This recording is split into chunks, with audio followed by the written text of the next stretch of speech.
I'm Ralph Shearing, President and CEO of Telson Mining Corporation. I'm a professional geologist and going to tell you about a fairly exciting story. We are building the next mid-tier producer in Mexico with production in one mine, Campbell Muerto here, and we're building our second mine, which is a gold mine called Tawaweto in this picture. Forward-looking statements, as most presentations will have forward-looking statements, would encourage readers or listeners to read this, looking into further information on our company. This is the location of our project. So Campbell Muerto is our producing mine down in the state of Guerrero. We're the sixth largest zinc producer in Mexico at this point in time, mining at about 2,200 tons per day with a very large resource of metals within this volcanogenic massive terrain. We have a current 7-year mine life in our current mine plan, but there's over 20 years of potential mine life in the resources. Over at Tawaweto, we're constructing Tawaweto at this point in time. It's building a 1,000 ton per day mining operation. It's a high-grade gold project. Proven and probable reserves give us a lot of metal in all payable metals, but particularly in gold and silver, lots of value in those two commodities. We'll be producing around 42,000 ounces of gold equivalent on an annual basis at Tawaweto with a 9-year mine life, with the reserves and additional potential 20-year mine life with M&I resources. So for the investment highlights, Telson presents a stable and growing cash flow company bringing our projects into production. We're currently producing at Campbell Muerto. We're producing around $1.4 to $2 million of EBITDA monthly at the mine. Metal prices have obviously helped us recently. We have the ability to expand that project by 1,000 tons per day to reach up to 3,000 tons per day by bringing a flotation circuit online. And we are giving a kind of a full court press on metallurgy. We hope to be able to recover a lot more gold and silver out of this mine with some technology that has gone through first phase testing and was quite successful. And over a long-term basis, medium to long, the project holds excellent exploration potential to potentially increase the size of the mine upwards above the 3,000 ton per day that potential we have right now. Tawaweto is near fully funded. We've announced a large financing recently, $25 million. That is half complete. We are just finishing off the paperwork to close off the last part of that funding. Construction of the mine is around 60% complete, and we should be up in operation by the end of this year with one ball mill, and early next year bring the second ball mill online to get to our 1,000 tons per day. So when we get Tawaweto in production, we're going to see a re-rating in Telson to a precious metals producer. We're currently a base metals producer. EBITDA will grow significantly. We'll be producing around 60% of our revenues from precious metals. Right now, we're trading about 2.3 times EBITDA, enterprise value over EBITDA, which is much lower than our Mexican metal producing peers. Recently strengthened our management team quite significantly as well. So there's our financing, $25 million, a loan from a bank, $12 million, $5 million silver stream with Empress royalties. We have had this first tranche, $2 million advanced. The second tranche comes in when the Ascendo Banco loan is finalized. We hope that will happen in the next couple of weeks. And documentation is at advanced stage. And we recently completed a $10.8 million private placement financing. Our construction on the project at Tawaweto was 15.7, so we're fully funded once we close the Ascendo Banco loan to meet our goals and bring Tawaweto into production. As I mentioned, we've recently really beefed up our board of directors. The project Tawaweto and the company's attracted some very significant people, such as David Rhodes from Endeavor Financial, Mark Bailey, former mine finders in Mexico, Tom Kelly, a very experienced technical guy, Natasha, a legal gal, is extremely well experienced. And then incumbent directors here, our chief financial officer, and then his new COO, Armando Alexandri, who has had mine build experience in Mexico, and he's leading the construction of the project at Tawaweto. So we'll jump into Tawaweto a bit, talk about it. Once it's up in operation, it should be one of the 4 top higher grade mines in Mexico, and we should get it into production towards the end of this year. Probable reserves, 3.2 million tons at a high grade gold value of 3.4 grams per ton gold. It has silver and base metals. In M&I resources, which includes probable, there's 6.1 million tons at 2.48. So with reserves, 9+ year mine life at 1,000 tons per day.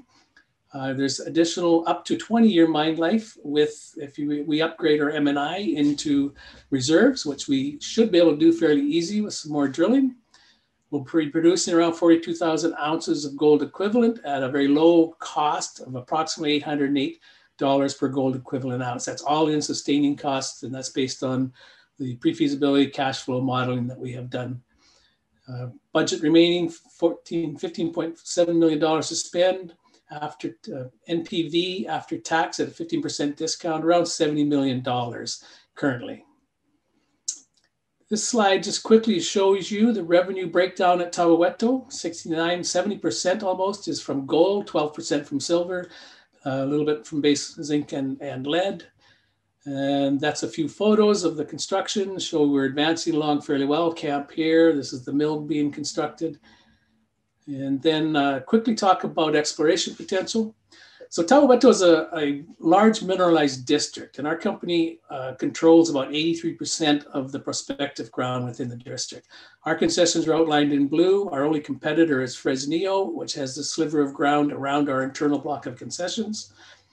All of our exploration has been concentrated on one major structure, Cinco de Mayo, up to Creston, over the hill to Santiago. We couldn't drill in here. There's too much overlying cover. We few holes in El Rey, which has some reserves and resources in our mine plan. And then all of these other structures are known. They're on surface. They need to be followed up. We have drill tested Texcalama with 6 holes, found similar mineralization to what we're seeing along our major structure. This mineralized window, or this erosional window where the mineralization is showing up, comes from the river up to our major, most northerly showing up in here. That's about 7.5 kilometers long. Our main structure we've drilled so far is over 2.4 kilometers. It actually goes down into the river. That would add 3 kilometers to it.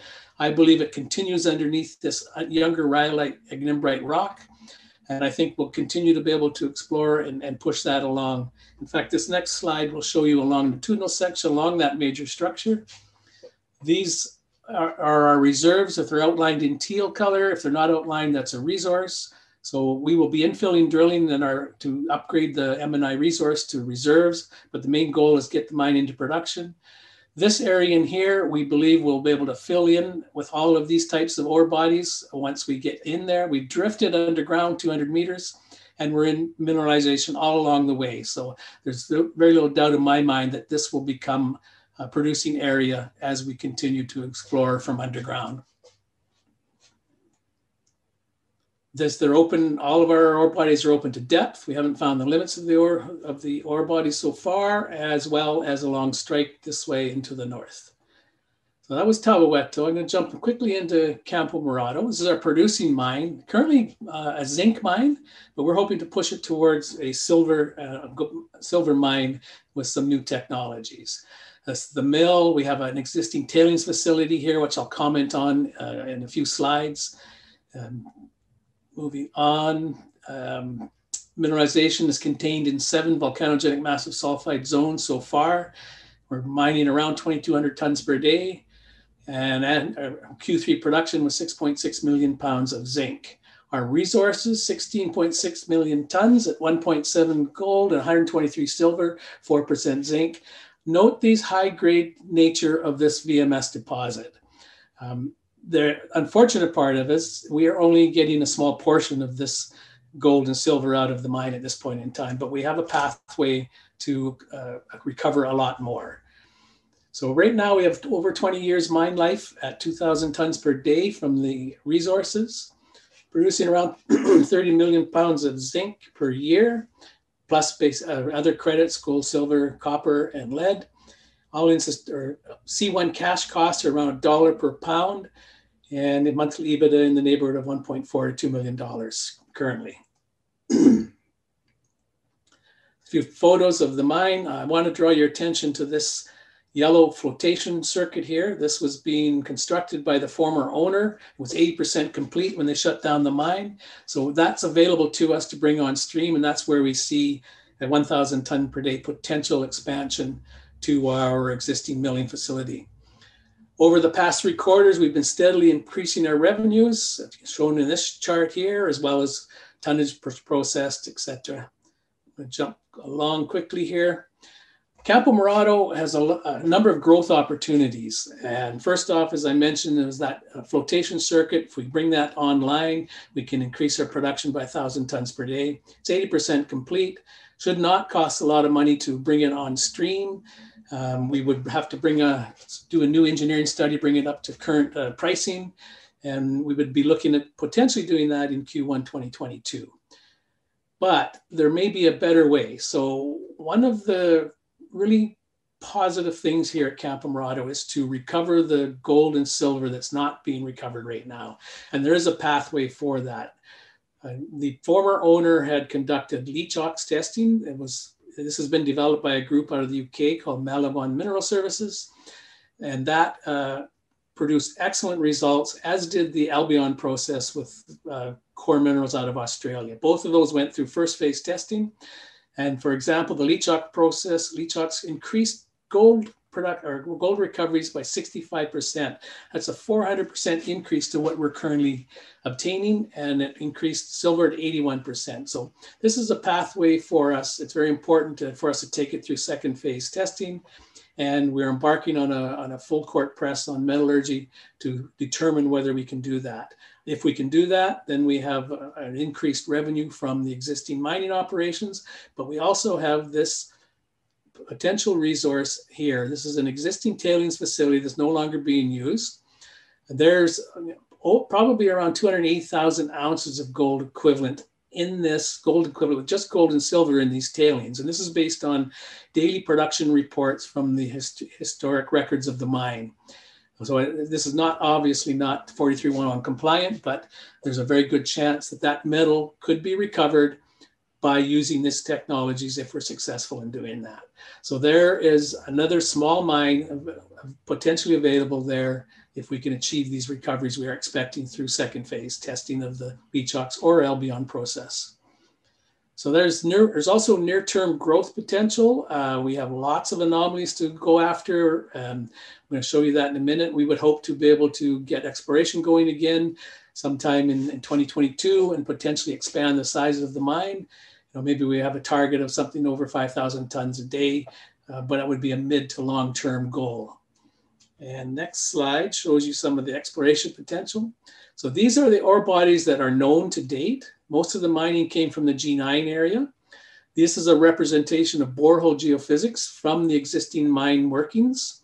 And it has outlined numerous very large scale anomalies at depth underneath the existing ore bodies. And this is a typical stacked ore body situation for VMS type deposits.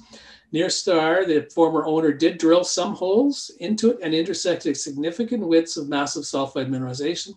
These all have to be drilled, continue to be drilled them out and see what they bring to the company. We need to test these other anomalies at depth. To locate them, this is the El Largo zone. That brown zone here is the El Largo zone, and that's the zone we're currently mining. We're moving towards mining the Naranjo zone, which is green and purple, sometime early next year, and that's a particularly copper gold-rich zone. So this shows lots of exploration potential within the existing mine workings, and then on a property scale basis, these these yellow and orange ellipses are high-level geophysics and geochemical anomalies that were developed by the former owner. These are drill ready. We could set up and drill them, and any one of these could bring in new massive sulfide ore bodies. Moving on. Market capital profile. Currently, Telson has 252 million shares issued. We're trading in the 55-cent level. That gives us a market cap of around $138 million. Outstanding potential dilution can bring the company up to $322 million. We have a tightly held shareholder base. Management and insiders control 32%, close associates 12%. institutional holdings is around 23% with a public float of 33%. If we look at our valuation, and this is where we see a re-rating opportunity in the company moving to gold producer.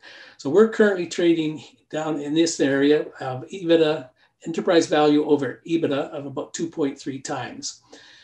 This is the average polymetallic producer up through here. So we have a lot of potential growth here, but even with the gold producers in Mexico, we still have a lot of room to catch up. And that's why we believe there's a very good possibility for our stock to appreciate as we reach our goals at both of our projects. As most companies, we have strong ESG component. We are looking after the local people quite well. We employ as many people as we can within the mines, have a training program in place. We're moving towards green energy, looking at a potential solar power at Campbell Muerto. Tawaweto is a remote project, so we'll be generating our own property, and we're looking at and likely going to install gas power generation to reduce our carbon footprint. At Tawaweto, we've built a school, we've built clinics, we have a very strong desire to keep the local people well looked after to help us with our project in the future. And to sum things up, Telson's Mexico's next mid-tier diversified metals producer as we get Tawaweto on stream, stable, growing cash flow, emerging multi-mine producer. We're fully funded for growth. We have a large resource base with lots of exploration upside potential, have a strong proven management and board of directors, and we present a re-rating opportunity from a base metal producer to a precious metal producer. And I think that's my presentation. So thank you very much.